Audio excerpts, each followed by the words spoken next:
What a vibe. Seriously, if energy was a currency, आज हम सब billionaire हैं, buying island and funding our next adventure together. Before we dive into the fun, I would request you all to please put up your mobile phones on silent mode so our energy stays high and disturbance free. Also, kindly settle down and take your respective seats. Now, I would like to call upon our committee member, Ms. Gurpreet Kaur, to officially welcome everyone to Flow Indore for Business League. Over to you, Gurpreet. Thank you, Kopal. Very good afternoon, Flowites. Welcome to the Flow Indore Business League, where ideas don't just stay in your mind, they take flight, where visits are nurtured, courage is celebrated, and impact is born. It is said, every business is born twice, first in the mind and then in the world. Today, you will witness the second birth. Today, vision becomes reality. At Flow Indore, the Business League is not just about pitching, it's about growth, mentorship, and clarity. Every mentee here has spent hours refining ideas, understanding their purpose, and learning how to turn ambition into action. So today, don't just listen to pitches, listen to vision, determination, and stories of women daring to step forward and shape their own paths. Have you ever had an idea at 2 a.m.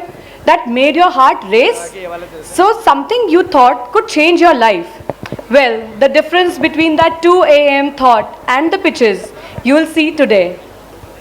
These incredible women dared to act, they dared to show up, and that's exactly what Flow is about. Courage, vision, and making things happen.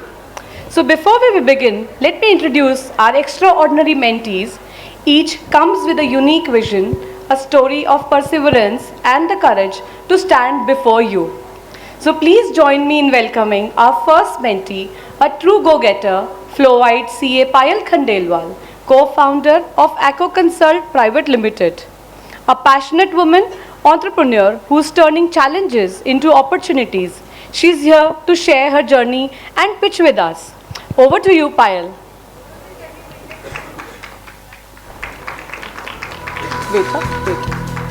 A very serene hello to all the beautiful minds in the room. I am Payal Khandelwal, a chartered accountant and co-founder of Acco Consult Private Limited, and a believer that real success begins with inner balance. A client once told me that he spends more time worrying about compliances and payroll rather than growing his business. And that's where it struck me that most entrepreneurs rarely lack ideas. What they lack is time, structure, and systems. And when that's missing, wellness, both professional and personal, suffers.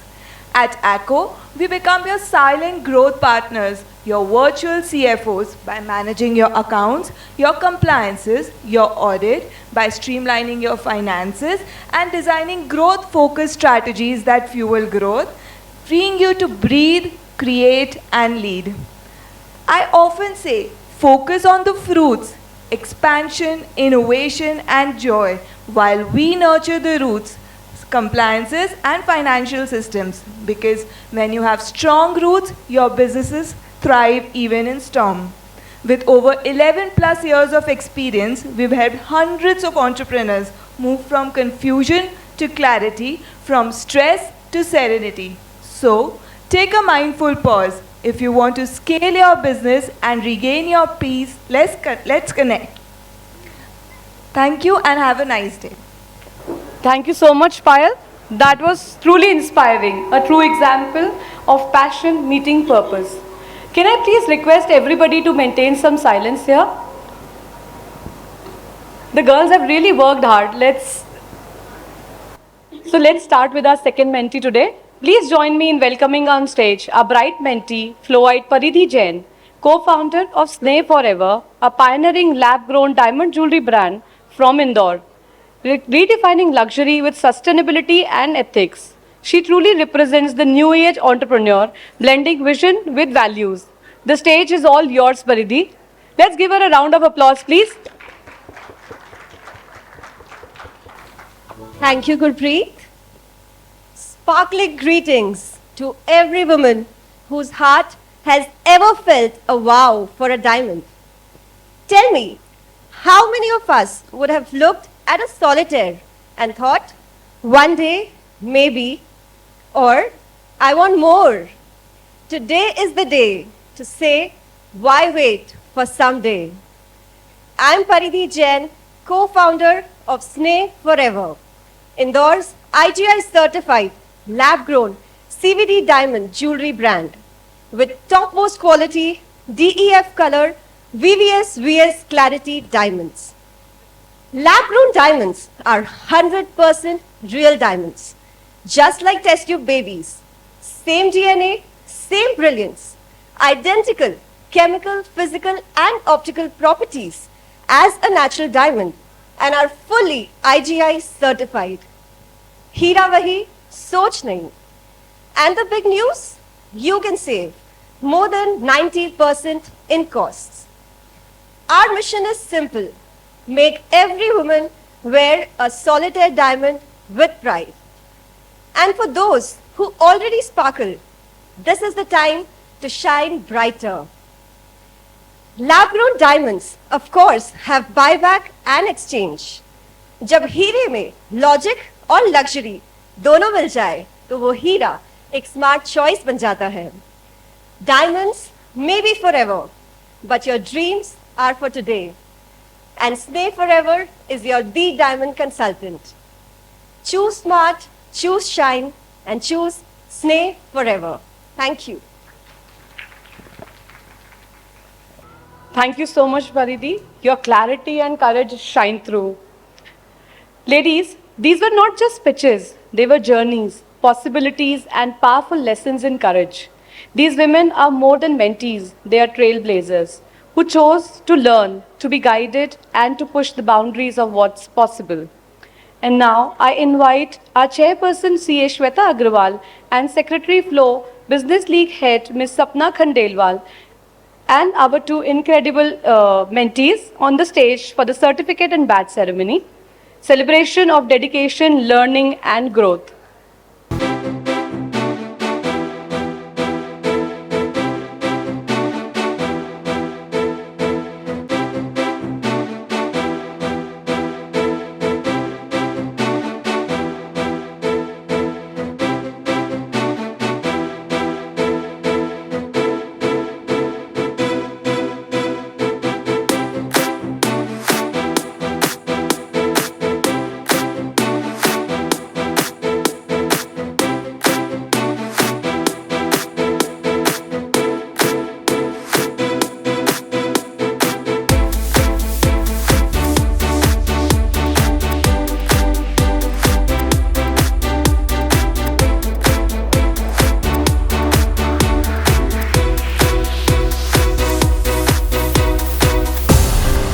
Thank you, everybody. If today's pitches spark something in you, an idea, a dream, or a vision, don't keep it hidden. The next Business League is waiting for you. Remember, an idea kept in your head is just a dream. An idea spoken aloud becomes a possibility. But an idea pitched at Flow Indore, that's destiny in motion. Take that bold step and we'll walk the journey with you. Thank you so much. Let's give a big round of applause to celebrate the Business League presentation. आप लोगों की तालियों की गड़गड़ाहट सुनाई नहीं दे रही है. आज के मेंटीज ने अपने प्रोडक्ट के बारे में, अपने नॉलेज के बारे में बहुत अच्छे से समझाया है. AV team, can we have the video please?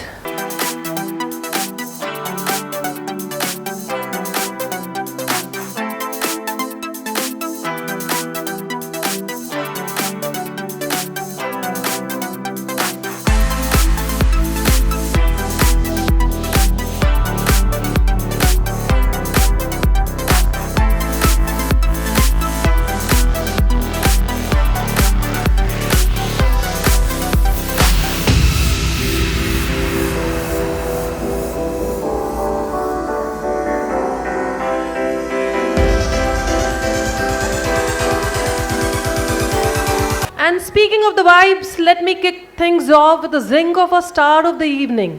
एक ऐसी पर्सनालिटी जिसका जीने और सोचने का तरीका will challenge your perspective on life. In today's world जहाँ हर जगह फिल्टर्स और आर्टिफिशियलिटी है, पूजा बेदी कहती है, screw the filters, own your fabulous flaws and laugh it off like it's confetti. So today, as हम सब अपनी भाग दौड़ के बीच छोटे छोटे पलों में खुशियाँ ढूंढते हैं, let's welcome each other with the open heart. Because trust me, this day is going to be the real uplifting and magical as Pooja herself.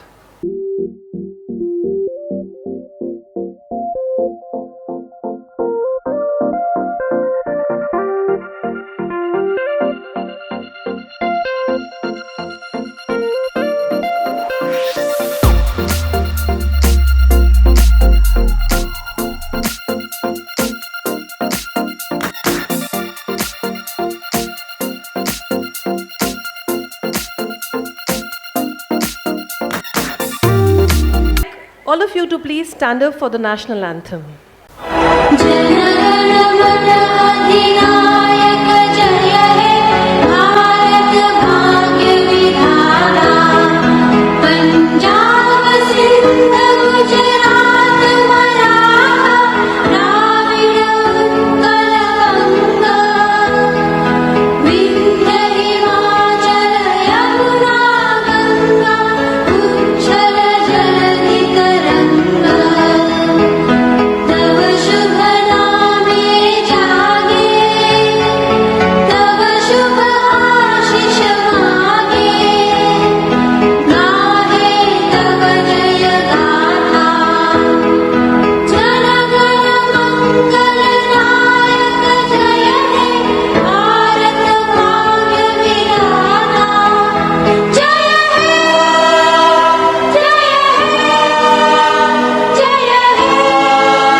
Step up strong, let the world know we are the fire, we are the glow.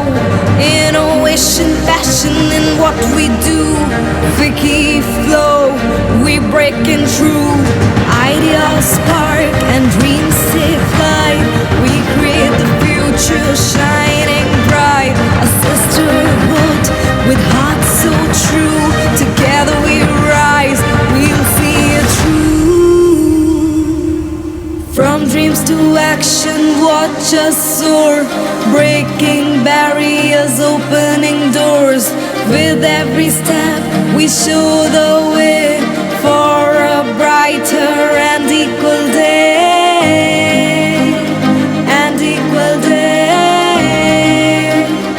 And equal day.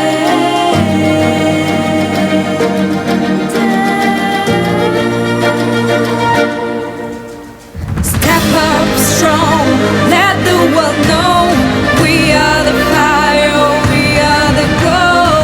Innovation, passion in what we do. Vicky flow, we breaking through. We breaking through. We breaking through.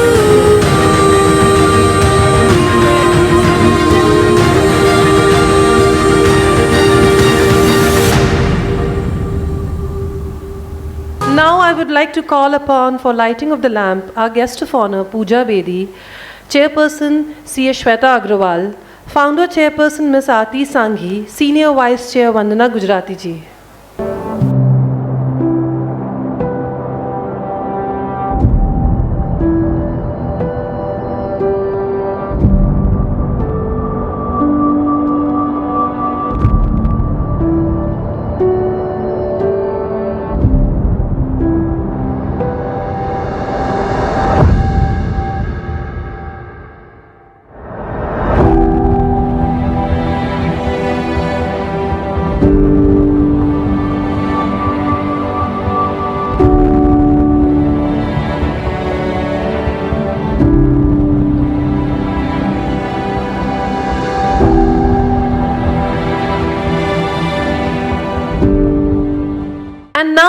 it's time to hand over the mic to the powerhouse of Flow Indore. वो हमारी supreme commander है, हमारी गाइडलाइट है, जिन्होंने हम सबको बांधा है with grace, vision and confidence. None other than our own chairperson CA Shweta Agrawal. Shweta ji, the floor is all yours to inspire and ignite us. Soulful afternoon, dear Flowites. Every time I stand here, I feel overwhelmed, seeing the passion, the energy, and the sparkle that each one of you gives to Flow Indore. We kicked September with a power-packed evening with Mr. Suhail Seth, a man who speaks his mind with unmatched candor. It wasn't just a session, it was a stirring conversation that set the tone for the months ahead.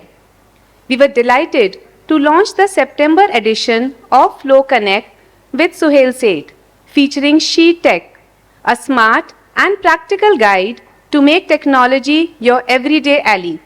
Physical copies are ready. Please feel free to pick one. Building on the momentum, our Flow Spark reverse mentoring session showed us that when generations come together, it's more than an exchange of ideas. It's the creation of future-ready leaders. And then came the unforgettable Flow Nautica retreat. Almost 50 spirited women, one cruise and memories for a lifetime. From the vibrant charm of Kochi to a special visit aboard the Indian Navy's majestic INS Sunaina, every moment was pure magic. Standing before this magnificent ship alongside inspiring women officers, we celebrated the strength and pride of the Indian Navy and the unshakable spirit of the empowerment that Flow Indore embodies. But September isn't over yet. We now shift gears to purposeful learning and growth. On 23rd September, Flow Medical Kavach celebrates the timeless wisdom of Ayurveda Day. On 26th September, Flow MSME takes our entrepreneurs to the next level, empowering them to scale new heights. And now, Flowites, we tie it all together with our upcoming mega event on 7th October as we unveil Flow Shadi Biz, where empowerment meets entertainment. A playful, high-energy evening by the members for the members. Expect dance, drama, dazzling sequences, and a total dhamal. Pure entertainment but with a purpose. This celebration aligns with FICCI Flow's national focus on empowering India's wedding industry by bringing together top wedding vendors, planners, designers, caterers, musicians, decor experts, and connecting them with our elite Flow crowd. We are doing more than just hosting a fun eve. We are creating opportunities for real business growth. The wedding industry gains access to discerning clientele, members discover fresh collaborations, and the city's wedding ecosystem gets a powerful boost. The ripple effect is significant. Local artists and artisans will find a platform to perform, teach mini DIY workshop, and build connections that can translate into lasting livelihoods. Every performance, every vendor interaction is a step towards strengthening creative entrepreneurship and celebrating the incredible talent around us. While performance entries are now closed, members who would like to showcase wedding-related ventures or recommend talented artists are warmly invited to reach to our team. Let's dance, laugh, and empower, turning a Flow evening into a catalyst for impact and industry growth. So please save the date, 7th October, entertainment meets empowerment. As Coco Chanel wisely said, the most courageous act is still to think for yourself, aloud. With that spirit of courage and self-expression, let me now move from celebration to inspiration. It gives me immense joy to welcome a woman who calls herself child of the universe and totally lives like one. What touches me most is not just her radiant spirit, but the way she carries it with just such humility, kindness, and an ever-accommodating heart. She reminds us that strength and grace walk hand in hand. Having her with us is a true gift, and I feel deeply grateful to share this stage with her today. With all our warmth, let us welcome the ever-inspiring Miss Pooja Bedi. And for today's evening, let us carry forward the energy, the inspiration, and the joy we have always shared. Because at Flow, we don't just show up, we show up with a purpose. And now we are turning this purpose into power. Thank you. And finally, to set the stage for one and only Miss Pooja Bedi, I would like to invite our flow committee, Miss Ruchi Gupta, for sparkling introduction. Ruchi, over to you. Make the magic. Thank you, Kopal. Empowered women empower the world. And today, we welcome one such woman who has lived this truth. Our very own Devika from Jo Jeeta Wahi Sikandar, Miss Pooja Bedi. It's my privilege today to introduce a woman who truly embodies courage, charisma, and conviction. An actor, columnist, TV personality, entrepreneur, and above all, a voice of fearless self-expression. She has never shied away from challenging stereotypes or speaking her truth. She has carved her own path, whether in cinema, media, or as a wellness advocate. Through her words and actions, she has proved, don't limit your challenges, challenge your limits. Her journey has been full of celebration of independence, resilience, and reinvention. Miss Bedi is a woman who has effortlessly balanced glamour with grit and creativity with courage. Apart from silver screen, has also appeared in reality TV shows like Jhalak Dikhla Ja, Nach Baliye, Fear Factor, and Big Boss. From writing columns in the Hindustan Times and the Times of India to building new ventures, she has shown us that life is too short to play small. She believes the only thing constant in life is change. So why not embrace it with joy? Presently, she runs Happy Soul, a wellness venture where she offers life coaching, online workshops, and transformation courses. At Fiki Flow, we believe in empowering women to dream, dare, and achieve. Her story resonates deeply. So all you beautiful and strong ladies, please join me in welcoming a woman of immense spirit, a trailblazer who inspires us to live life with authenticity and courage, Miss Pooja Bedi. I would now request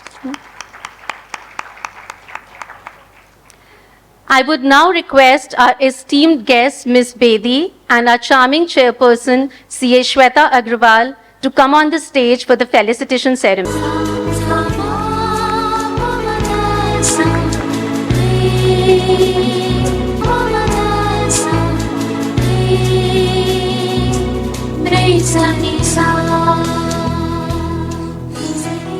With the stage set and the audience eager, Shweta, we all are waiting for the magic to happen.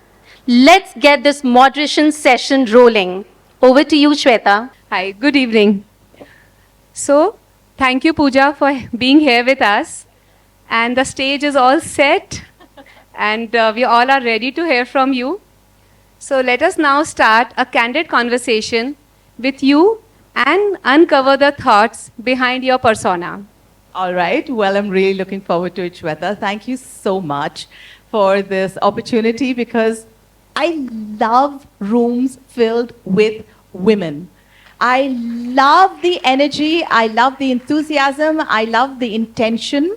I love the fact that women, when they come together with this incredible curiosity and, of course, kya ho raha hai, FOMO, etc., etc. But at the end of the day, it's going to be something that is hopefully, and I'm sure definitely, in some way or the other, will inspire each one of you differently. Right? I really look forward to all my interactions. I've done many Fiki Flow chapters across India. And I have loved each and every session and the outcome of each and every session as well. So thank you, Shweta, for this opportunity. Welcome to Indore, the cleanest city. I know you branded that very well from the time you exited the airport. Absolutely. And thank you for the coffee. Okay, so we start. Absolutely. So tell me, 1990. Wait, before you start. Yeah, okay, sure. ladies, this session, okay, it's going to be really authentic. It's going to be very real. And it's something I want you to engage with, right? And I need you to feel you are participating in this. At the end, of course, there'll be questions at the end of this. But at every point, I want you to question what I say. Curiosity is the best thing, right? So, for example, how many of you think, oh, how nice, Pooja's from this lovely family, she's very privileged, she's, I guess, very obviously born with a silver spoon in her mouth, right? So how many of you feel that? Honestly, I was born in a privileged, nice family with a silver spoon in my mouth. What, you all don't feel I was born in a privileged family with a silver spoon in my mouth? Come on, hands up, come on, participation. Yeah? Okay, great. Well, just to be clear, there was no silver spoon. Okay? Privilege, well, it's a matter of how you look at it. We were the most scandalous family. There was more brickbats than bouquets. We were in the eye of a storm and controversy because my parents were the movers and shakers of new India that was emerging. And with that came a lot of flack, a lot of scrutiny, a lot of speculation, a lot of judgment, right? So I was a product of that. I also, in so many ways, when I look back at my life and I see how when my mom and dad split, for example, my mother was a classical dancer. And back then, classical arts didn't pay very much, right? And she would literally scold us if we wasted a tiny bit of ketchup in our plates because ketchup was expensive, right? We didn't get a TV till I was like 16. And on the other hand, I saw a different life with my father who went to Italy and America and was a star and had a 7-star life. And yet at the same time, home was very different where I grew up. And I went to a military boarding school. We had 3 baths a week. Twice a week was body bath. Once a week was head bath. Twice a week, we got 3 minutes for the body bath, 5 minutes for the head bath. Curtains were drawn, get out bathing. 100 girls in dormitory, bed, locker, bed, locker, bed, locker, bed, locker. Very disciplined upbringing, right? That's not a silver spoon. Okay, so along the course of this discussion today, whenever I do meetings like this, events like this, at the end of it, people generally say, Pooja, you're so different. We looked at you so differently before we had this engagement session. And I say it's like the elephant and the blind man, where one blind man feels the trunk of the elephant and says it's a snake. The other touches the tail and says it's a rope. The other one touches the leg and says it's a tree. Somebody touches the side of the elephant and says it's a wall. It's an elephant. And you will see your perspective of me, but I am the elephant. So you're welcome to the perspectives you had, and hopefully today you'll see the elephant. So with such influencers around you in your house, grandparents, parents, so how does that change your life? Does it affect anything about you personally or professionally maybe? Well, Shweta, I think everyone here must be very well aware of the kind of family background I've had. I had a mother who was extremely controversial, who streaked on this, on the beach completely naked as a statement to society about freedom, about how society shackles us and puts us in clothes and puts us in caste and puts us in all sorts of ideas of what you should be as a woman in India, as a woman of this caste, as somebody who should eat a certain way, dress a certain way, behave a certain way, morality, very subjective. Once upon a time we thought, sati was the best thing ever.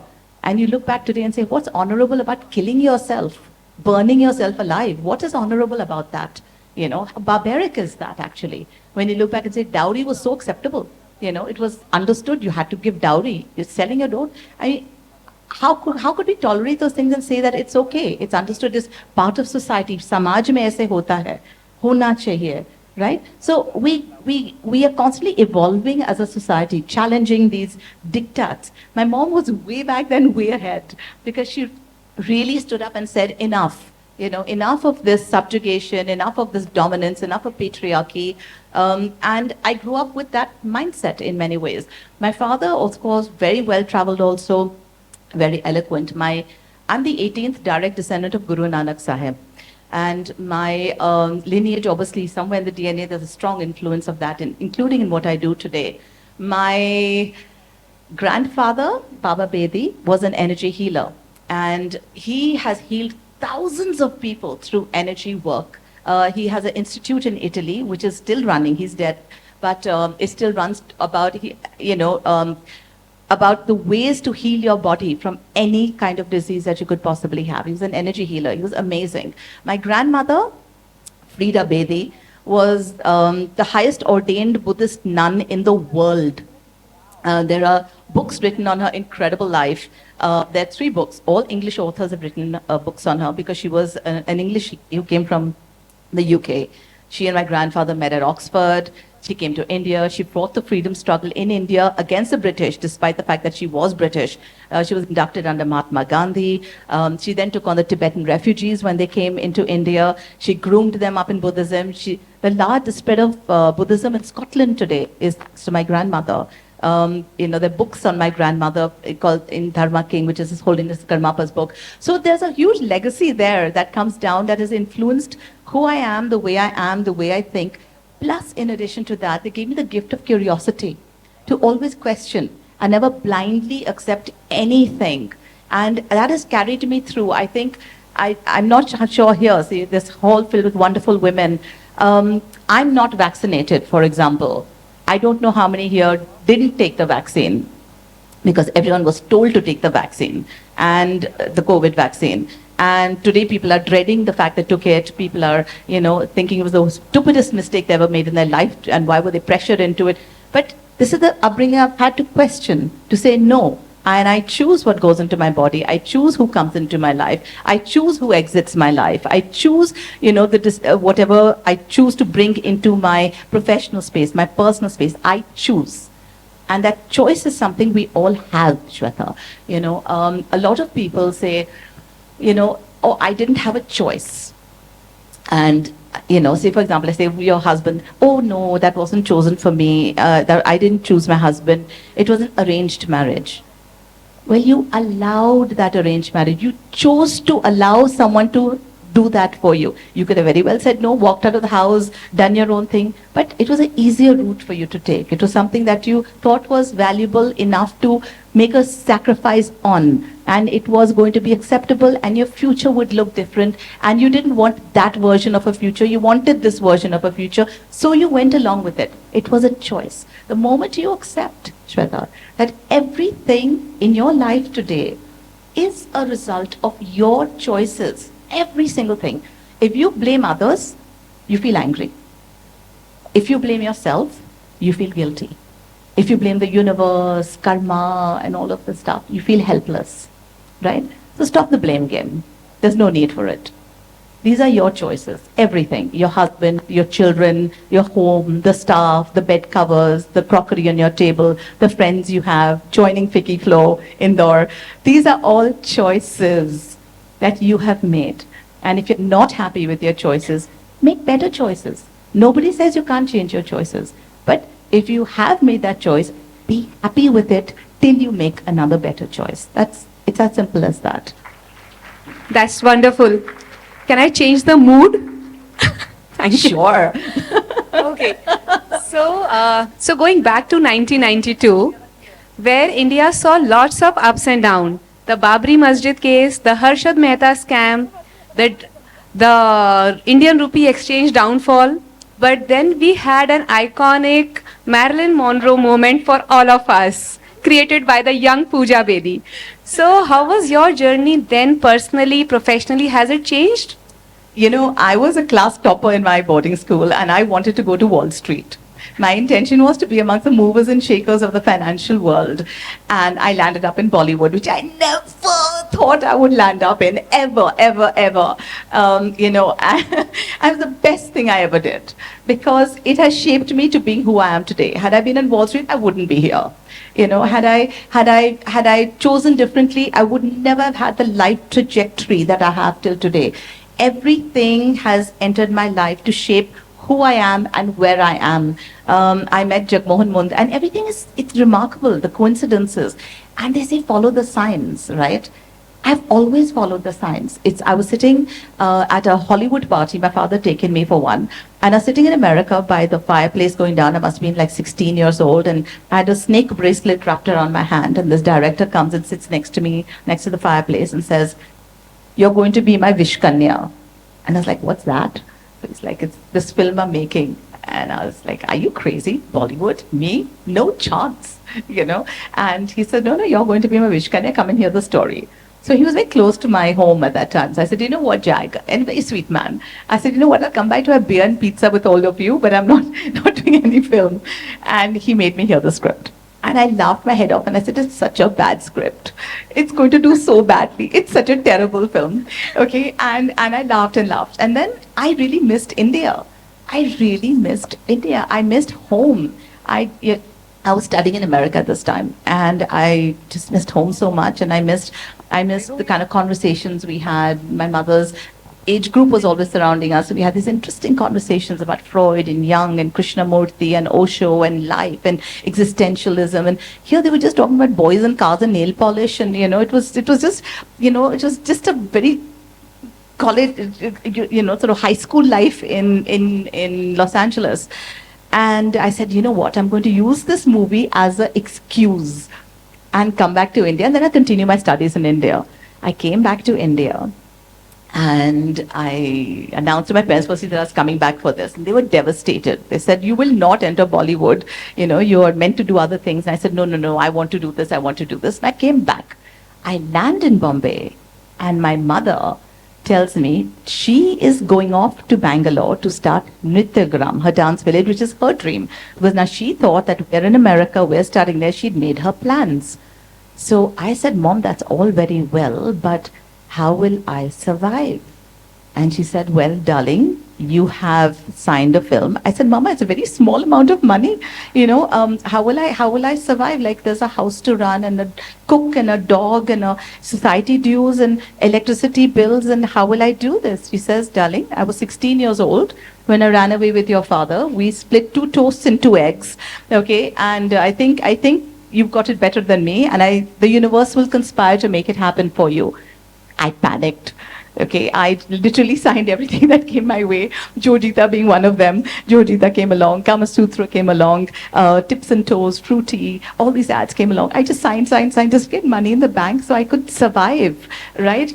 And I've never looked back. And it's just been the most incredible roller coaster and a fun one. Life is like a roller coaster, right? It's like you get on it and you strap yourself in, and you're really excited, right? And then you're equally terrified because you don't know what the journey has ahead. You're safe, you'll be fine. But that, the crazy emotions that come through. So it was just like that. That whole period was a roller coaster, and life has been such a roller coaster. But the best choices I ever made are the ones where I just followed the signs, followed my heart, followed my instinct, and just went for it. So that snake bracelet changed everything. Girls get a snake bracelet. Maybe you land up in Hollywood or Bollywood. Who's ready to have their legs shown atop a car with a dress flying? Okay. So from lead roles to lot of advertisements to the wellness space, you reinvented yourself at every step. So how does that go? Well, yes, I've like the blind man and the elephant. I've had multiple avatars in my life, and they've all been so different. But if you see them today, me being a film star, that's one. Me being a model, me being an author, a columnist with the Times of India. I wrote a relationship column called The Heart Chakra, and I wrote it for, I think, 19 years, and empowered people through ideas and thoughts and concepts and perspectives on relationships of every kind. All of that, and then I started this journey of holistic wellness. I started this journey of learning, it was just very strange. Everything has led to the other. I got divorced. And when I was getting divorced, at that point of time, I had this insane craving to do this art of living course. Insane. It was just like, I want to do this art of living course. I want to do an art of living. And it kept going on like a ticker in my head. And I was sitting by my dining table. I'm on the 12th floor of a building, right? And I'm sitting by the dining table, and I'm doing some work, and from under my main door, this flyer comes flying at me and lands almost at my feet, and I pick it up. The Art of Living course happening 2 buildings away in a bungalow. And I said, it's a sign. Manifestation. It's a sign. And I go off and I do this 2-3 day course, Art of Living. And I'm there and they're sort of saying various things go on. I don't know, how many of you have done the Art of Living course? Okay, quite a few. So, you know, in the first level, when you go there and then they make you first, fold hands and say, I belong to you, and I belong to you, I belong to you. And I'm, saying, I don't belong to you, I belong to me. I'm very much my own person. I'm not giving myself to you. Who are you? And I'm doing it politely, but my mental chatter is saying something completely different. And I was like, I don't resonate with this. And I was like, Pooja, you've come here, just go with it. Now you wanted to do this course, you're here. You're doing it, enjoy the process. Day 2, they did this Sudarshan Kriya meditation. And it was the most powerful experience I have ever had till date. And there was something about that meditation that unlocked something so deep. And when we all opened our eyes after that meditation, she said, don't even try telling anyone about how it was or what you experienced, because nobody will understand. And it's true, because that meditation takes you so deep into every cell of your body. And something changed and my curiosity grew. And from that day, I started doing a whole bunch of energy courses and experiences. I started doing work with neuro-linguistic programming, clinical hypnosis, that's the theory of the mind, a lot of meta-sciences. I started doing energy work. I did Reiki, Usui, level 1, 2, 3, Karuna Reiki, 1, 2, 3, shamanism, soul temple, heal your life, magnified healing. The list goes on. I did a whole bunch of qualifications just to understand what's going on. Louise Hay, Barbara O'Neill, all these people exploring, learning, body, the mind, the soul, the connection. And it was so fascinating, Shweta, and so empowering. And I said, why aren't more people aware of all of this? Why aren't people aware how powerful they are? I mean, do you know you have 37.2, this is science, right? You have 37.2 trillion cells in your body. Each cell in your body contains a voltage. Each of you here has 70 trillion volts of electricity in your body. What are you doing with that energy? When people look at me and say, my God, you're so peppy, you're so alive, you're always bubbling, you've got so much energy, you wake up at 6 in the morning, you're hyper. Coffee has something to do with it in the day, but otherwise, I'm high energy. And they're like, why is that? And I'm saying, there's something called prana, chi. You tap into it. You have infinite energy, the ability to be powerful, the ability to radiate, the ability to do so much. And we are so limited that we just think why are you not tapping into your own energy? You don't need other people for energy. You don't need situations for joy. You don't need things for pepping and stimulating you unless you like the taste like I do, You are so incredibly powerful, each one of you. And when I do these courses and I realize and I look at people who are just suffering, Shweta, they're suffering, they're unhappy, they're not joyous. They want joy, they want happiness, they want wellness, but they don't know how to go about doing it. They just need to know how. Well, I decided to go around telling them how. So it's really so simple, and it's actually so simple, and you just have to unblock yourself. And how to go about unblocking is equally simple. So that's why I'm dividing the whole course. That's why I go around doing my workshops, and that's why I go explain to people with these things that I do, Happy Soul workshops, talking about how they can actually go doing the doing. And that changed their life? It has, and talk to the other Fiki Flows. They'll tell you amongst many others. Yes. I think what's extremely important is catharsis. And I think each one of you, whoever feels stuck, whichever one of you today feels stuck at a certain point in your life and says, this is not happening for me. Firstly, bravo that you recognized it. So many people don't even know that they're stuck, don't even realize that they're blocked, don't even realize that they're actually genuinely unhappy because we mask it. Nahin, I'm fine, everything's okay, everything's fine, everything's okay. Kuch nahi, yahi to hai life, yahi to hai, right? But there's so many people who understand, no, something's missing. Something's not opening, something's not happening, something's not clicking, something's not happy inside me. That's the time to reach out. And that's the time to open things up. So your venture, The Happy Soul, it's really championing the goodness of organic way of life. So what does wellness mean to you as a person? Okay, so wellness to me is actually 8 pillars. Wellness isn't just one thing. Wellness, of course, is physical. That's extremely important, physical wellness. Of course, that constitutes. But imagine if you're physically well, but you're not mentally okay. And mentally, if you're not okay and you're suffering mental health issues, sadness, depression, grief, anxiety, palpitations, you're not okay, right? On the other hand, if you're not say, for example, social wellness, if you're just isolated, very isolated by yourself, not able to communicate, not being able to reach out to people when you need them, always scared, always tense, always walking on eggshells or feeling lesser, right? Emotional wellness is another very important part. Emotional wellness, social wellness, environmental wellness. If you're living in a clean city, can you imagine what Delhi is going through with its levels of pollution? How do you think inhaling all that pollution every single day is going to impact you? If things around you are not good, what's going to happen to you? You're eating foods with chemicals. Everything is polluted. Everything is contaminated, right? What's actually happening in your body? How long can your body fight all these toxins, right? So environmental wellness is very important. There's sexual wellness. Why do most marriages have issues? Because sex is such an important part of it, right? And we don't talk about it. Look at our population. Look at the size of the population. We're all having sex, but no one wants to talk about it.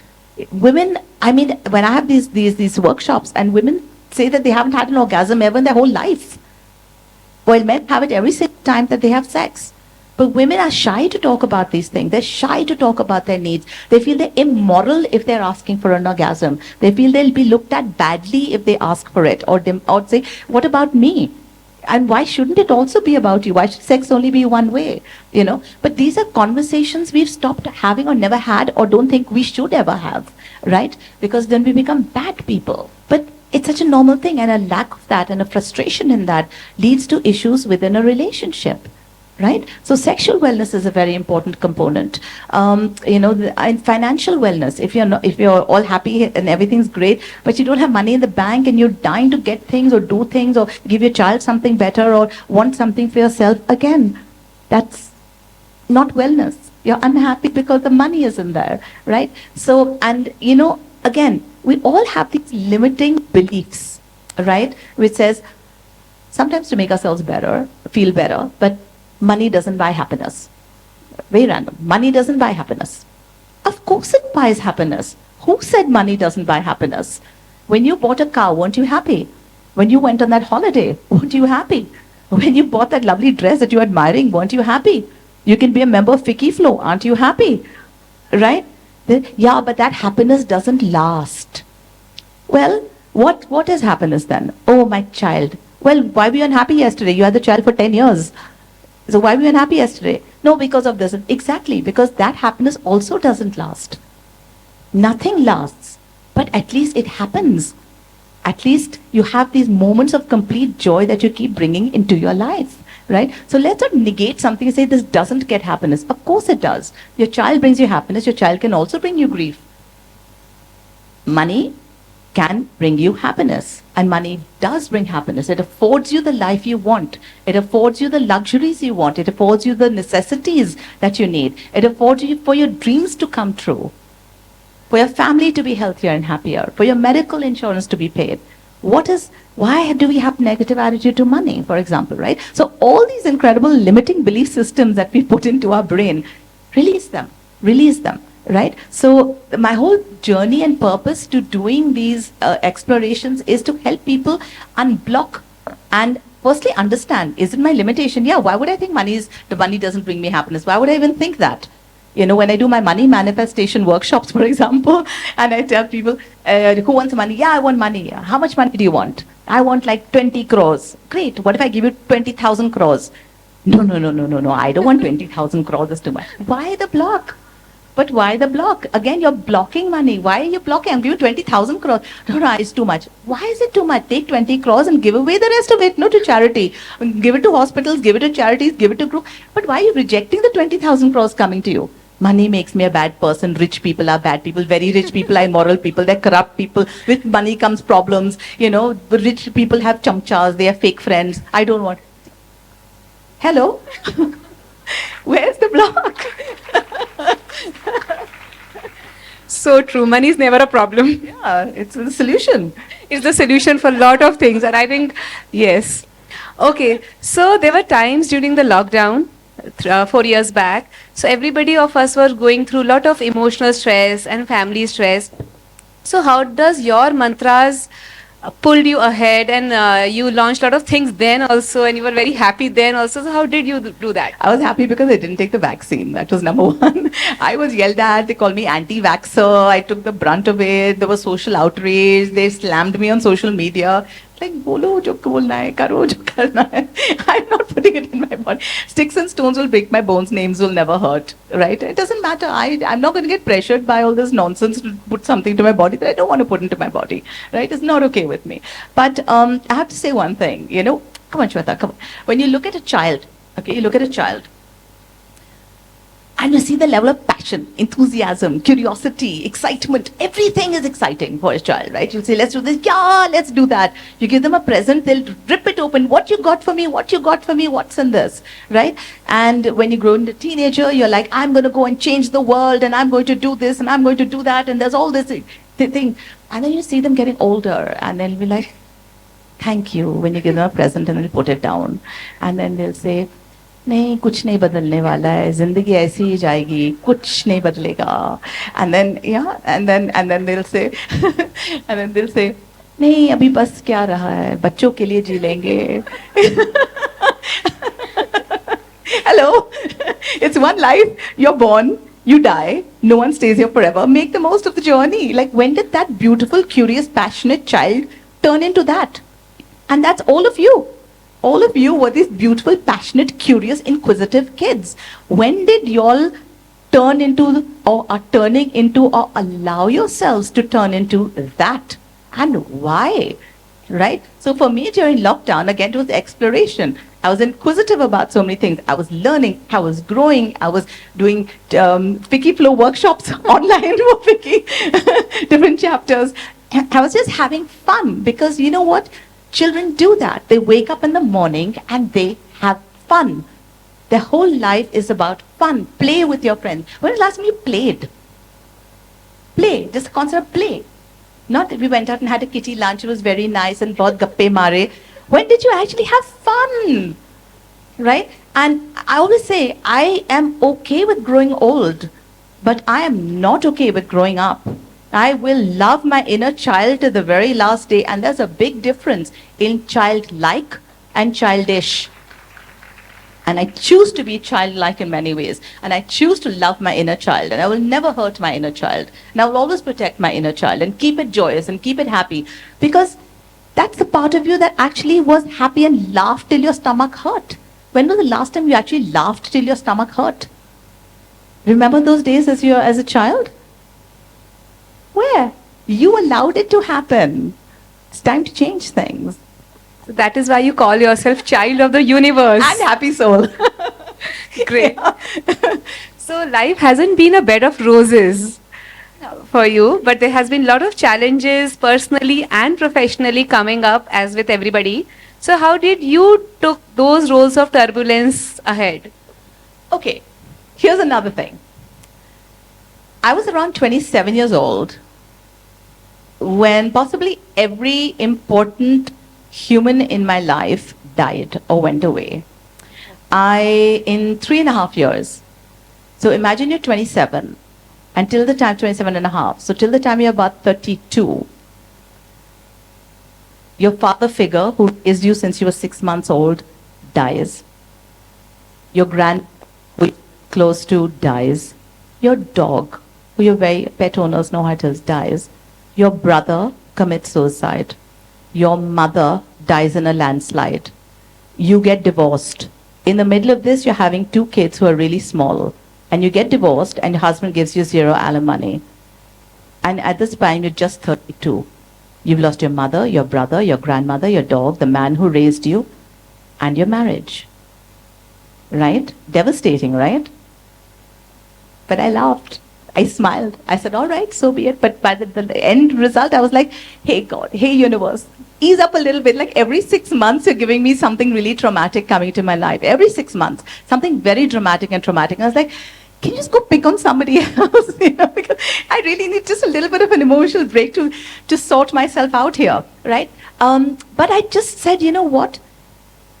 I can't control what's happened to me, but I can control my reaction to what happens to me, right? The same thing can happen to two people, but you respond differently. Say, for example, a woman gets divorced and she says, it's the end of my life. Manhus aadmi, what has he done? Ruined my life. दो बच्चे हैं. Some people refer to बच्चे baggage है. अभी कौन शादी करेगा मुझसे? What will I do with my life? And hi, zindagi, that sort of thing, right? That's one way to look at it. The other way to look at it was me. I turned around and said, well, okay, thank you for the 12 great years. Thank you for these two beautiful kids. Thank you for wonderful memories. And just because I've had 10, 12 good years doesn't mean I need to have 50 bad years. So good luck. And I hope you find someone who makes the rest of your 50 years phenomenal while I go out there and attempt the same for myself. And just thank you. Thank you for everything you did bring into my life and the journey we did share. But I feel at this point now, we need to find people who will be better companions for the rest of our journey. And today, my ex-husband and me are really good friends, and we fought for that friendship. And we go out for dinners together along with his current wife and their son and our kids. We have holidays. We celebrate Christmas together. We have a warm and really strong, beautiful bond. I go to their homes for dinner. They come home to our home for dinners. It's so loving. And I don't feel that, say, for example, somebody look at a new wife and say, hey, Sotan, that sort of thing. I look at Lila and I say, my God, my family grew bigger. I have one more person to love, one more person to be loved by. They have a son today, Zan. He's a part of our family. Our family got bigger, right? So it's so beautiful when you can just turn the way you look at things, because your life changes. What could be a terrible, pathetic existence becomes a really positive, happy, vibrant one. I have a fiance today, he has a wife today, and everyone gets along and everyone meets, and it's so warm. And that's because I chose to see it differently. And the lens with which you view something changes your entire life. So you always have that choice. Question is, how do you change that lens, right? And a lot of people want to heal. A lot of people want to heal from the wounds of their past, right? And they don't know how. By the way, I don't know if you know, I have a website. It's called poojabedi.com. Okay, we've just launched this really lovely self-forgiveness meditation on it. Also a silver suit meditation on it, which is an energy protection one from Nazar, evil eye, black magic, and a lot of negativity that comes your way. And you just sometimes energetically feel you need to protect yourself, right? So there's a meditation for that. There's a meditation for self-forgiveness, because the most important part of a journey of hope, of love, of anything in the future begins with first healing yourself and forgiving yourself. We all make mistakes, right? We all have talked negatively to ourselves. We all have sometimes even had suicidal thoughts about ourselves or our situations, or wanted ill for others, or blamed ourselves for things, or felt regret, missed opportunities, lost opportunities, so many different things. And there's so much of baggage we carry that we're not even aware of sometimes. So the self-forgiveness meditation is on the website as well. And in fact, I think I'll say it now only. There's a special offer for all of you. If you all want to go to the website, I told my team to activate it till tomorrow. If you go and write Indore 50, right, Indore 50, you'll get a 50% discount. It's saying it's 2,000, you'll get it for like 1,000 only. And it's valid till tomorrow. So those who want it's a full guided meditation by me, taking you deep, taking you down, introducing different aspects. You're welcome to use the coupon and buy that. So That's amazing. Thank you so much from Indore. Most welcome. Okay, so you have worn so many hats: daughter, wife, sister, mother. So which role was the most challenging? Okay, mothers, what do you say? They don't come with a bloody manual. They don't have a manual how to operate this child, and each child is so different from the other, and you're trying to figure out their moods and their moments, and then suddenly there are these screaming 2-year-olds, and suddenly there are these teenagers which are out of control, and then suddenly they're growing bigger. But I mean, it's the most beautiful relationship. That was exhausting, because you want to do it well. For me, whatever I do, I want to give it my 100%, or I don't want to do it. So if I want to be a wife, I'll be the best wife. I'll learn cooking classes, I'll learn how to keep the perfect home, I'll learn napkin folding courses, so my napkins on my table look beautiful, be the perfect everything. If I want to be a divorcee, I'll be the best divorcee, I'll be the... So again, be a mother, I want to be the best mother, So that women instinct doesn't go. Best of all. Yeah, I guess. So yeah, I think children are by far the most challenging to raise, because they're changing constantly, and you're changing constantly. So your expectations of situations are also changing constantly. Your role is evolving as they're evolving, right? So your relationship with them is changing so dramatically, from being the complete nurture to being the person they shout at, to being the person that, they go from being the person who knows everything to the person who's the stupidest, because that's the way teenagers look at you. You don't understand anything. You don't know anything. Hello, when did that happen? 5 years ago, you thought I knew everything. So, and today, of course, because when they enter their 20s, they're great, okay, just by the way. So my son's 25, my daughter's 27. And I think also my relationship with myself, I think that has been truly challenging, my relationship with myself, because, there's so many parts of us that we block and filter out. There's so many parts of us that we just negate, right? And you need to look at those parts of yourself. But times that you've been maybe slightly mean, or slightly hard, or slightly neglectful, or slightly, unfair sometimes, or just jealous, or we all have limitations. We're all human, right? So actually addressing those parts of ourselves and saying, why would I have even behaved like that? What drove me to that? What were my triggers? Understanding my triggers, so that I don't get triggered again, because it's so easy to fall into the same patterns and constantly get triggered to have the same responses. So you're constantly working with yourself to say, why do I get triggered? Why does something bother me so much, which the same thing may happen to somebody else and not bother them, but something could bother me. So why is it bothering me? So, it's like, and everything is so, say for example, you have a terrible relationship with somebody, okay? You can't stand the person. Could be your mother-in-law, it could be your boss, it could be anybody, right? You can't stand them. But somebody else thinks they're phenomenal, think they're the best person on the planet, think they're the greatest friend, or the best sister, or the best whatever, right? That means the person isn't bad. It's your relationship with that person that is fractured somewhere, and that needs attention and needs looking at. So, that person may think you're terrible, but you're not terrible, right? So therefore, in the same way, you have to address the situation that's taking place, not the person, because it could be another person or another person or another person. So these are the things we need to look at. So were there any moments of self-doubt or self-negation in all these circumstances? Don't we all? I always say, people come and say, I'm feeling very sad. A new buzzword today is depressed. Everybody's depressed. If you're sad, you're depressed. If you're angry, you're depressed. If you're frustrated, you're depressed. If you're broke, you're depressed.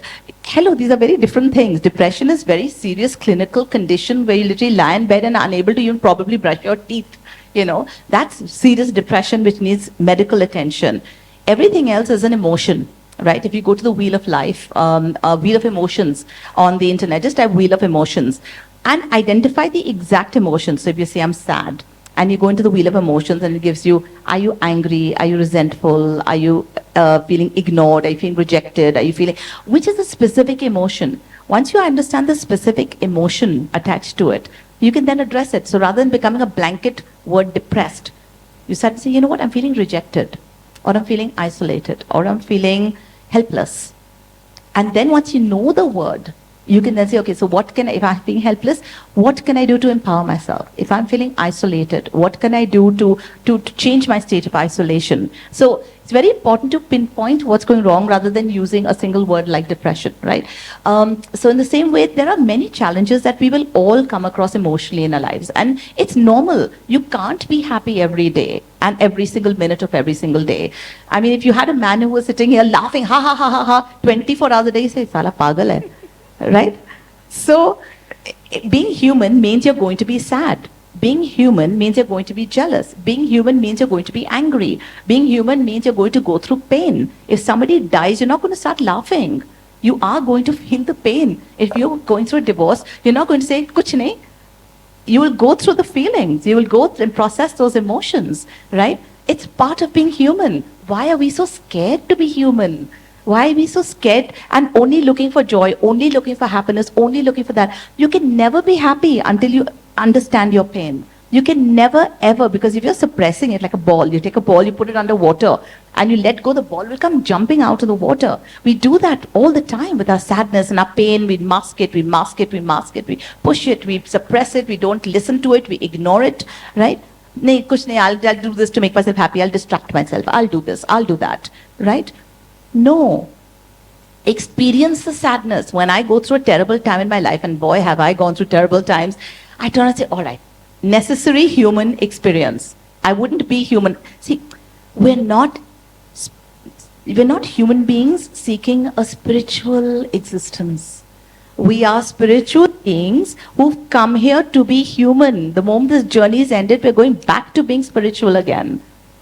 We have come here to be human. Once you see that in perspective, this is a journey your soul has chosen to come down for. You have chosen to be here in this body with this family, having these circumstances. You have chosen it. You have chosen this. So the time you feel pain is a time you need to pay attention, not rejection. Pay attention. What is life trying to teach you? And if you have the same patterns over and over again, it means you're not learning the lesson. So learn the lesson and experience also the sadness. Go through it. It's important. It's part of being human. Don't be scared by pain. Don't be scared by loneliness. Don't be scared by anxiety. Don't be scared from fear itself. Right? It's okay. We're human. We're all human. And so it's very normal to be human, and it's important to be human. It's important to let out your feelings and experience the pain. When I'm going through a very hard time, the first thing I do is I'll listen to sad songs, I'll watch sad movies, whatever it takes to trigger all the pain and sadness in my system so I can get it out. Because it's important to process it. But after 7 days of doing it, I'm like, you know what, I'm really done with feeling sad. I really want to get on to the business of feeling happy. It's too gloomy for me. And I change my reality. But, again, a lot of people here will say, okay, how many here feel, stay away from negative people, just surround yourself with positive people? How many feel, you stay away from negative people? See, so many people believe they should stay away from negative people. No. Who are negative people? Again, conditioning, mindset. People say, stay away from negative people. Stay away from negative people. Not analyzed it. Who is a negative person? A negative person is somebody who is hurting, who's going through a bad time. Nobody likes being negative. And now when you reject a negative person and walk away from a negative person, you're amplifying their pain. And what makes you believe that their negativity is more powerful than your positivity? Why do you feel that their negativity will impact you and rub off onto you, rather than feeling, you know what, I'm going to go in there and I'm going to brighten up that person's day and make that person's day a happier day and make whatever time I spend with that person a happy moment, and I walk away because my positivity is much stronger than any negativity that ever comes. Where is that lack of belief in you? Where is it? That's amazing. So your quote, limitations to liberation, can we go with Can you let me know something about that? You love saying, I will take you from limitations to liberation. Yes, in fact, I've got a whole course coming out in it because everyone keeps asking me this all the time. So I'm actually putting all of this into a course also, which will come up later, few months from now, called Limitations. It's called Limitless. And it's all about just freeing yourself, guys. I mean, my God, there's a journey. There's birth and death and a tiny journey in between called life. All you need to do is time pass. Have fun. Enjoy the ride. What are you doing? All these do's, don'ts, right, wrong, moral, immoral. You know, if I ask you, who are you? Who are you? You'll say, my name is so-and-so. No, who are you? I am a housewife or I'm a businessman. Now, who are you? I'm also a mother. I'm a human being. I'm a this. I get all these million answers. I'm like, no. You are the sum total of your SEER programming. SEER. Your social programming that taught you dress like this, behave like this, good girls do this, be vegetarian or be this or eat like this or dress like this. And social programming. Then you have your experiences, the E, which teach you, experience taught you not to trust someone because they cheated you, you know, to be wary of something, to fight, to whatever. Experience have taught you self-worth issues come from experiences where, say, you were a child, and when you were a child, your mother said, be like your sibling or be like so-and-so, and you're like, I'm not good enough. And then you go to school, and the teacher says, you idiot, look at that person got better grades than you, and like, I'm not good enough. And then you grow up a little more, you like someone, you approach someone, they reject you, and you're like, I'm not good enough. You apply for a job, you don't get a job, I'm not good enough. You get the job, you don't get a promotion, I'm not good enough, right? So suddenly in your head, you're not good enough. Your programming, your belief system, experience has taught you, I'm not good enough.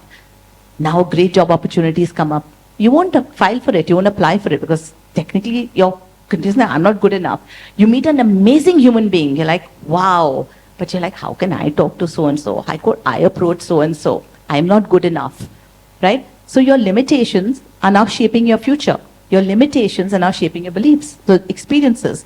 The other E is your economic programming, like what we talked about, your relationship with money. Money doesn't grow on trees, rich people are bad people, this and all, but your relationship with money, your economic programming. And the R is your religious programming, where you will literally go and blow up a whole bunch of people, believing it's the right thing to do because your God has asked you to do it, and blow up innocent people, you know, or there's so many other things religion teaches us, good, bad, hell, heaven, so many concepts which drive us to behave the way we do, because if we don't light this for our ancestors in Paksh Day, then we are terrible people. If we haven't done the Chautha, then oh my God, the soul will never, so all these religious programmings that have also come into us. So we are nothing but a sum total of our social, economic, experiential and religious programming. If a program is not working for you, it's time to change it. If the program works for you, love it and stay with it. It's as simple as that. So limitations to liberation is basically understanding which program is limiting you. Which belief system that is set inside of your subconscious mind. You have a conscious mind and you have a subconscious mind. And your subconscious mind is 6,000 times more powerful than your conscious mind. So if your conscious mind is telling you, I want to do this and I want to get this, I want money. Say, okay, let's go back to the money topic. I want money and I want to do this. And let's do some more relatable, okay? For women especially, this is a good one. I want to lose weight. I'm going to go to the gym and lose weight. And you keep talking about it while eating a samosa. then you will say, I'm actually going to join the gym. Conscious mind is working. Conscious mind goes and you'll go to the gym and you'll get a membership. I've even got my membership now. But the next day, you won't go to the gym. Today I'll eat a little less. I didn't go to the gym. Oh, I didn't go to the gym, I'll do double tomorrow. Right? Every day is an excuse. Why? Because in your subconscious programming somewhere, a big possibility might be that you grew up in a household that told you, खुद गर्ज मत बनो, दूसरों का सोचो, खुद का मत सोचो. So in your subconscious programming, if you're doing something for yourself, you're a selfish person.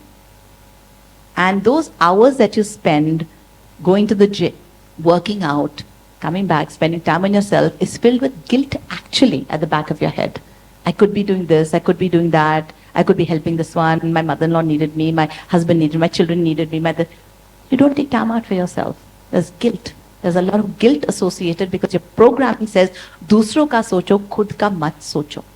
And although your conscious mind says, "Nee, nee, I'm important, of course I'm important, I go to the gym, I've got my membership," the fact that you don't go there every single day religiously means there's a block. And you have to identify in your subconscious mind, where is that block, and deprogram that block. That's what limitation to liberation is all about. I play 2 hours of pickleball every single morning with my kids, okay? And I love the process. I get up in the morning at 6 a.m., I'm there on course with them 7 a.m. to 9 a.m., and then I'm at work, etc., etc.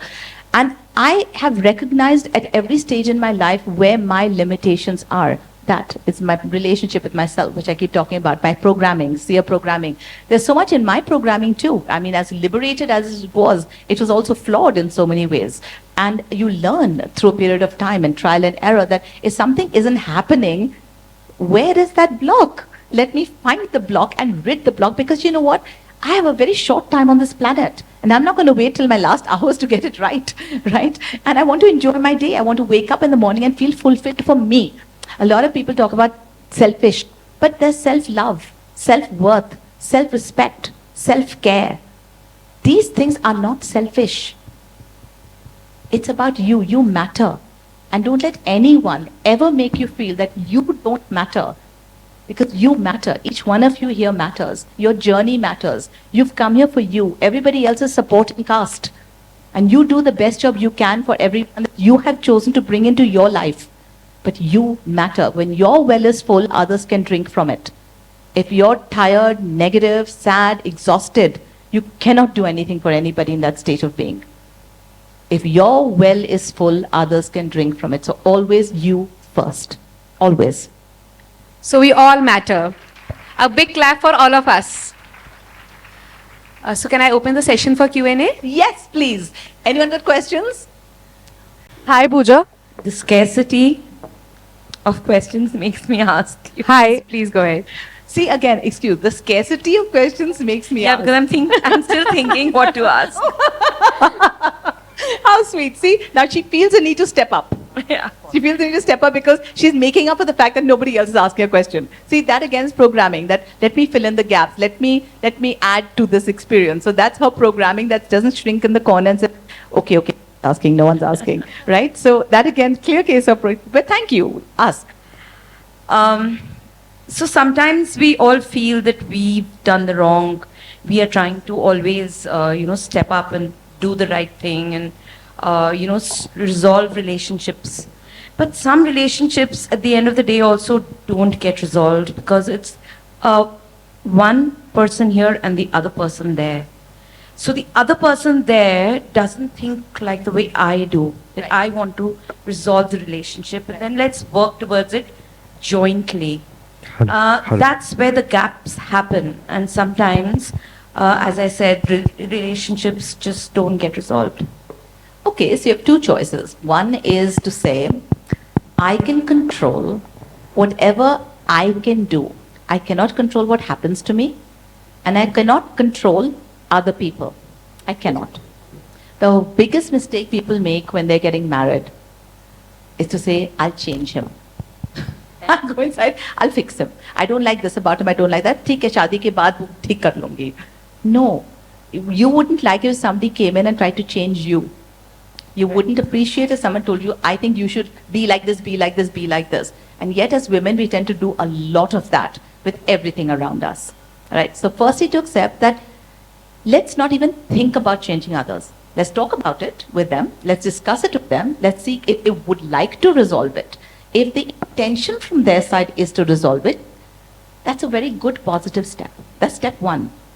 If they say, no, I'm not keen on resolving it, you have your answer there and then. But if the person says, yes, I would like to resolve things. It cannot be resolution on your terms, your way.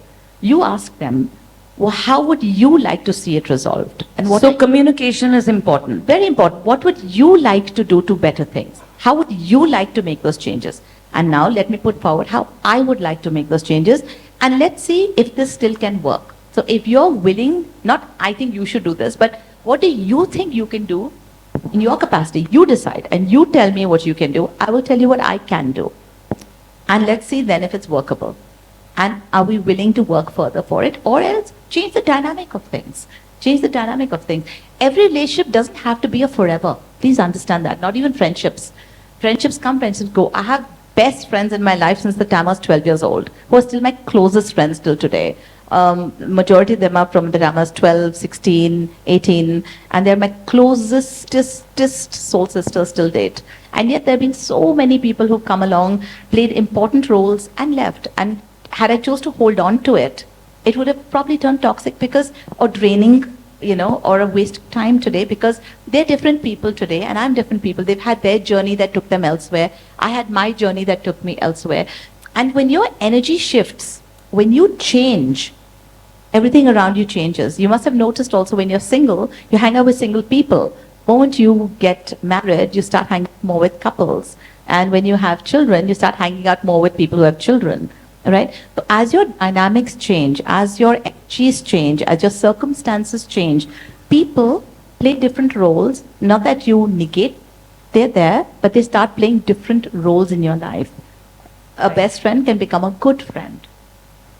A new friend can come and become your best. There's no spot, this is my best friend for life. No, absolutely not. Even with relationships, right? I've had the most beautiful relationships. With my ex-husband, I've had a few relationships after my divorce. I have a fiance today. Each one of those relationships have been so perfect for the time that they came in and what they brought into my life. I attracted those relationships into my life because they were meant to heal, soothe, empower, add to a certain kind of life that I was going through at that point of time. And that's why I attracted that into my life at that particular space. It may have lasted 3 years or 4 years, whatever. But it was necessary for that point of time. And it was enabling and it was empowering. And they're all my best friends still today. Because you recognize what's good while it's good and you let go of something when it no longer is working. You don't wait till something turns bad and miserable for it to then be tossed aside. That's not nice. Right? That's not fair to something that served you so well emotionally and in so many different ways for so much, of your life. So I look at relationships as nothing, again, programming. If you do this, it has to be forever. Jobs change. Who says because you're a doctor's son, you have to be a doctor forever? You can choose to suddenly say, no, I'd like to be an artist. I just want to be creative today, and you should be able and empowered to make that transition and that change, right? So nothing has to be a forever, and it shouldn't. You're here too short a time. You're on this planet for a very short period of time. You need to enjoy and empower yourself and everybody around you, and every relationship around you should be an empowered relationship, and you need to empower that relationship. You need to make sure it is the strongest and best relationship possible. And if for some reason someone's going up and down, up and down, up and down, up and down, give them space. Give them time. Focus on what is working. Keep trying to reaching out, keep trying to make things better, keep trying to find resolution, but don't focus so much on it that destroys every other part of you, which is equally important, and looking for other things in your life, right? Because you have to have a balance. The same way we have a work-life balance, we have to have a relationship balance, because there are many relationships that surround us, from our children to our husbands, to our in-laws, to our friends, to our colleagues, to our peers, there's neighbors, there's everything in our orbit that matters to us. And each one gets the weightage that they deserve. But nothing should topple the apple cart. One more. All right, now she's got 2 questions. So there are some people who come and say that it was destiny that this happened. Would you personally think that naming it to destiny is a weakness, or would you think it just to be an excuse, or do you really believe in destiny? Does it work or does it not work? Is as simple as that. Who cares what you label it? Are you happy? You're not happy. It's as simple as that. Who cares about the labels? This is the thing. We are so keen to label things always. He's Christian. I'm a Muslim. I'm this caste. I'm from Indore. I'm from Bombay. We always try to label ourselves and label situations and label best friend, good friend, acquaintance. We're always giving labels and structures to things around us. I don't know why we do that, right? Doesn't matter what it is, as long as your soul sings, as long as it feels good. Read this book called Blink. It's amazing, Malcolm Gladwell. It's about intuition. It's about trusting your intuition. And nothing that your intuition says is right is ever wrong. And the more you learn to listen to your intuition, the stronger your intuition becomes. And the stronger your intuition becomes, the faster your life progresses down the road that it's supposed to for the reason you came here, right? When you talk about karma, you talk about rebirth, you talk about all those things, it's because you're not getting it right. So just, get out of your own way. That's what we say. Hi, Pooja. Hi, who's that? Here. I've been waiting Yes, for my I turn. can see. Sorry, yes, the light was Hi, it's such a pleasure to be speaking with you. I'm Nidhi. I have 2 quick questions. I'm just curious to know, would you like to make a comeback in Bollywood? And if yes, who will be the opposite actor you would love to work with? All right. Have you seen my acting? I don't think you want to come back. I've seen your father's acting. Sexy. I showed everyone my cleavage. I distracted them well. They didn't look up. Right? I don't think I can do that for very much longer. But still, I think my daughter's doing a great job. She's a phenomenal actress. She deserves to be there. Yes. All right. There's another question. Since you've been part of the industry, you know in and out. So what is that one misconception you want to clear us all here about Bollywood industry? For sure it would be the word nepotism. Okay? because when a doctor's son becomes a doctor, no one screams nepotism. When Ambani's sons go into the same business, no one screams nepotism. When an artist's son becomes an artist, or a sculptor's son becomes a sculptor, or a carpenter's son becomes a carpenter, no one screams nepotism. Why do they do that in Bollywood?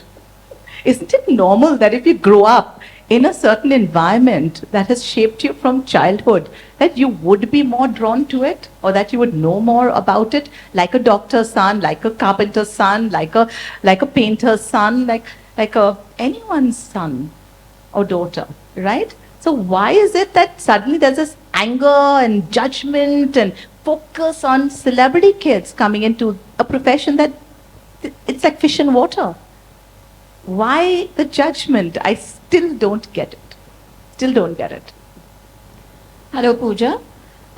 So you spoke about the experiences and how they program us. So some experiences make us feel unworthy, whereas some experiences make us feel worthy. Yes. When we're successful, we feel great about ourselves and we feel we are worthy and we can do well. But then there are these social programming where they say that ego is not something which is good for you. So then there is this very thin line that comes that, okay, I feel good about the fact that I'm able to do these great things, but am I getting egoistic about it? Ego is when you put someone down, largely. Ego is more a sense of I'm superior. It's very different from saying I achieved this and I feel bloody good about achieving this, right? Self-pride, self-respect, self-praise, wonderful things. Why should you not be proud of what you've achieved? Why should you not be thrilled with yourself when you've done something right? It's so critical of ourselves when we do something wrong. I'm so stupid, I'm so this, I'm an idiot, I'm this, I'm useless. So why can't we say good things to ourselves when we do things right? Why can't we roam around and tom-tom it to the world and say, look what I achieved, I did this and I'm so damn good at it. I'm so proud of myself, right? Of course you should. Of course, and people should be doing that for you as well. Ego is when you feel superior, like a lot of people are into spirituality, especially. No, nowadays I'm so into spirituality. The first thing you lose in spirituality is ego, right? You're not superior because you've gone into spirituality. You're just on a different path. That's all. And have a wonderful journey. So I think what's really important along the way is to definitely give yourself a pat on the back. When you get an award, it's a pat on your back, right? Give yourself a daily award for everything that you've done. I've been a great mom today. I've been a great wife today. I've been a great boss today. I've cooked a wonderful meal today. I've made my friend laugh today. Somebody was sad, I made them happy today. Well done. Look at yourself in the mirror and say, well done. The self-forgiveness meditation, which is on my website, very powerful for that. It teaches you so much about exactly what you're going through right now. That should I this and should I that, and self-doubt and self-everything. And how to just correct that. How to simply take that and correct that. And simply say, I am amazing. I am lovable. I am worthy. I am valuable. I deserve good things. I'm a good person. I forgive myself for anything that I've done that's wrong. It's okay. I'm human. It's very important to see yourself as human and very important to be appreciated. If you can't appreciate yourself, how do you expect others to appreciate you? All right? Hi Pooja, this is Neetu here. Hi. Hi. Hi. You're truly inspiring. Pooja, thank I just wanted to know one thing. What would be, you have been to wellness and you are promoting wellness also. What would be that daily schedule or a daily ritual for the mental and the physical well-being of a woman which we as a person can follow in our everyday life? Okay. It again depends on what kind of well-being you want. Okay. As I said, there are 8 pillars of wellness: mental, emotional, physical, spiritual, financial, sexual, etc.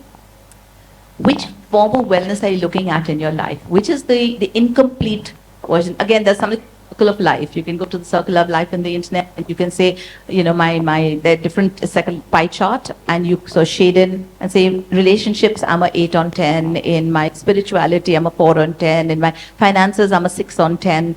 And see where the gaps lie, where the greatest gap lies. And say, okay, this is an area that is actually at its least function. So I think I'd like to focus on that. And for that, I feel manifestation works very well. And for manifestation, there are various forms of things to do, various things. I'll tell you a few just off the cuff. One is to make vision board.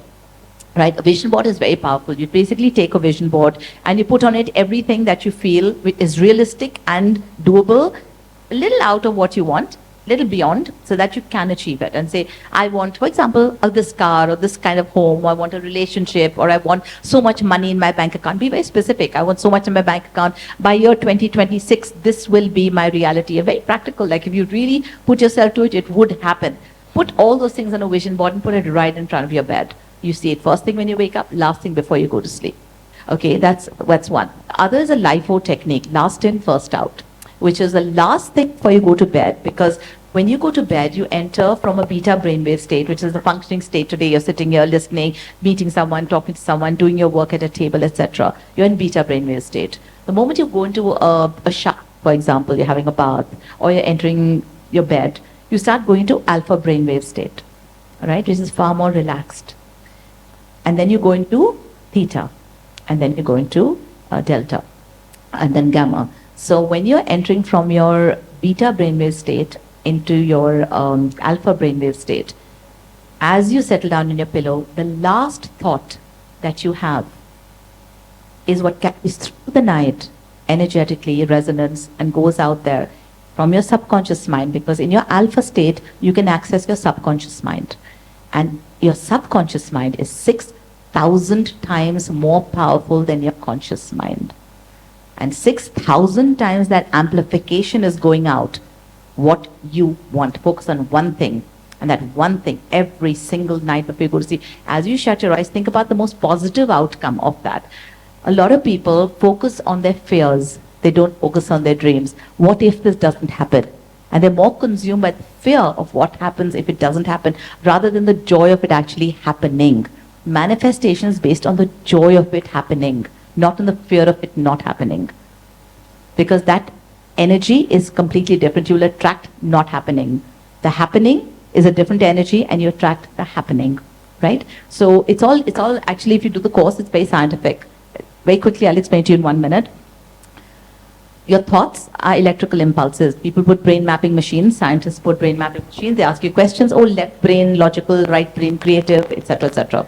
You then have your electrocardiogram, right? Your thoughts lead to emotions. You see something scary, like really scary, and your heartbeat goes tak, tak, tak, tak, tak, tak, tak, tak. You feel love, your heart responds a certain way, right? Electrical impulses, captured on an ECG machine, right?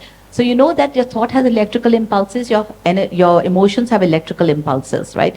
What does science teach you? What does physics teach you? For every electric discharge, there is a corresponding magnetic field that is created. Physics, right? Every emotion has a specific frequency. The same way that you will not see 1 minute of Star Sports on Geo, the way you will not see 1 minute of Nickelodeon on Star News.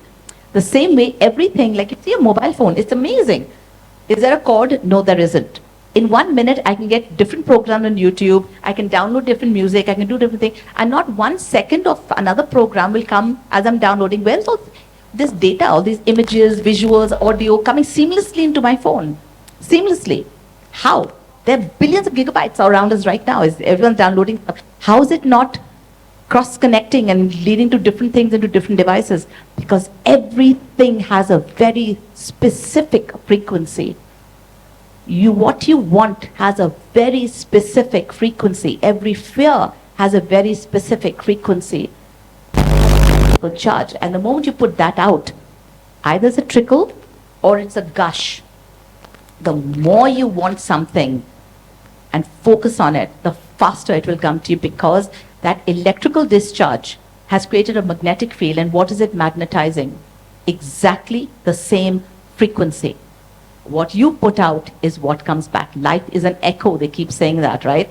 It's true. Because whatever you put out will come back. Don't focus on your fears. Focus on your dreams, right? And so that's one other technique, which is the LIFO technique. Think about it last thing before you go into bed. The joy of it, it's like it's already happened in your life. Not happening, happened. If you want, say for example, a relationship, if you want to be married, what does it feel like to have your husband in bed with you? You go to bed, you create the bed in such a manner, that's his pillow, that's his thing, put a toothbrush, that's his toothbrush in the bathroom, and you lie down in bed and think, oh my God, it feels so nice to have him by my side. Amazing, what an amazing feeling. And you go to bed with that. That emotion of it's already happened, right? That is powerful, so powerful. That's one technique. There are so many techniques for manifestation, but the most important one, I would say, in any of this is gratitude. Just gratitude. Before you go to sleep, just say thank you for everything you do have in the day. Every night. I say prayers every night before I go to sleep. The thank you prayer is the most important prayer of the day. Just thank you. Thank you for everything. Thank you for that amazing sabzi that I had today. It was so tasty. Thank you for my children's smile. Thank you for me being able to play pickleball. Thank you for, just thank you. Thank you for the opportunities that will come to me tomorrow. Thank you for that lovely conversation I had with my friend. Thank you, God, for the fact I have friends. Thank you, God, for being able to talk to these wonderful women and in some way probably empower lives and to have their lives change and to see happier people on this planet. Because I look around me and I see a planet filled with people that are so sad, so confused, so wanting more for themselves, wanting more for people, wanting more for their loved ones. And they're so contained and they want so much. All of you are wonderful women wanting so much for yourselves, from life, for others, for yourself, and I want you all to have that. I want you to achieve that, right? And so thank you for this opportunity for me coming here today and being able to in some way inspire somebody in this audience to have a different life, right? And to see things differently. Thank you. Hello, ma'am. Last question, please. Last question, please. Yeah, sure. Ma'am, I agree with you when you said that we should not stay away from negative people, because if we do, so then we will not be able to raise them and make them positive. But there's one more other side. Those negative people are those who hurted us, who said bad words about us. So in that situation, we took time for ourselves and we said some bad words to them and we just stopped talking to them. So how can we balance both the situation, and how can we do them positive? How can we make them positive and not being rude with them? Okay. So when you say, last question, it's okay. So when you say make them positive, again, you're trying to change them. Okay? We don't change that. We change the circumstances. Does everybody think that person is negative? No. Therefore, the person is not negative. Okay? Your relationship with the person is negative. Okay? That needs to be addressed. Right? How do you do that? Well, coming up soon and next month will come the chord reorientation meditation. Again, it's all energy work that I do. It's very strong energy work. It guides you into it. So chord reorientation is taking any one person or situation and saying, I want to make it better. And you do this meditation keeping them in mind, and you go down into a tunnel, into an alpha brainwave state, and you go there, you meet the person, you have an energy exchange. It's a whole guided practice. It's the most powerful meditation you will ever do. And when I did it at my course, my spirituality course, and the sponsor had come in, because he's very quickly, it's quite funny. So Anil Murarka had come in and he said, just before he come because he's going to come and speak on stage. And I said, Anilji, you've come, please sit down and just, participate now in this meditation. And it got over, we went out for snacks. And he says, Pooja ji, is this magic? I said, no, it's energy work. So he says, no, is it magic? I said, no, Anilji, it's energy. It's all scientific. It's based on the principles of physics and metaphysics. Very strong, powerful energy work. So he says, no, I want to know because he's saying, I said, okay, I'll do this meditation. I thought of my partner who used to be my best friend, Pooja ji. And we had a miserable fallout. He was my best friend, but we had the worst fight. And for 2 years, I have not spoken to my best friend. For 2 years, right?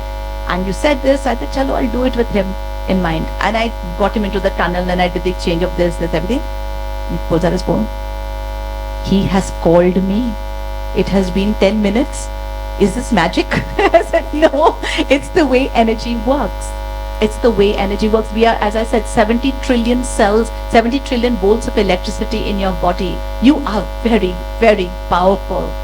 You have no idea what it is that you can achieve, what you can manifest, and what you can bring into your reality, and how you can change yourself, how you can change your lives, how you can change the lives of everyone around you, how you can vibrate differently. You know, just, I mean, try one of my meditations and see what it's like, just what happens to you. You know, either try the silver suit if you have energy issues, for example, any of you have energy issues, wanting to protect yourself from negativity or evil eye, nazar, you feel that, you know, you feel drained all the time, do that meditation. See how your life changes. Do the self-forgiveness meditation. See how you change, how your relationship with people changes. You know, it's almost instant. You see what happens. Energy is so powerful. Work with your energy, right? Don't feel helpless ever. You are so powerful, I can't tell you. You know, just work with you and just firstly understand that you have this. Every one of us has it. Was science. You have it. Use it. Thank you very much, ma'am.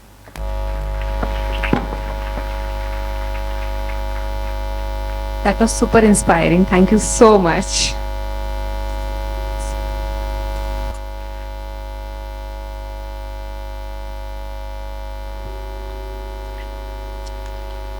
Namaskar and a very good evening. This evening has been a journey from limitation to liberation. Thank you, Pooja. On behalf of Flow Indore, I, Vandana Gujarati, Senior Vice Chair, extend my heartfelt gratitude to all of you for being part of this meaningful evening. Thank you. A very special thank you to our guest speaker, Miss Pooja Bedi. Your words have reminded us that true liberation lies in embracing our authentic self with courage, grace, and confidence. This evening would not have been possible without the generous support of our sponsors. Our patron sponsors, Punjabi Saraf by Floyd Anuradha Anand and Chital Anand, MV Patel by Manish Patel, and Jaguar Made in India for the World. Associate partner, Somya Vehicles by Floyd Shweta Pravesh Agrawal. Furniture partner, Davina Furniture by Floyd Kopal Maheshwari. Mobile partner, Oppo by Ashwini Nagar. Celebration partners, Home Cooks by Sonal Shamsukha, Adams L, and Cakes by Floyd Neha Modi. Creative partner, Mango by Floyd Mansi Pahava. Gratitude to media and above all to our committee, whose tireless efforts made to this evening possible. May I now request the committee and then our sponsors to kindly join us for the stage on the group photograph. After that, all floor members are requested to join in for the collective picture with our guests. Let's carry forward the energy of this evening over a warm and delightful high tea.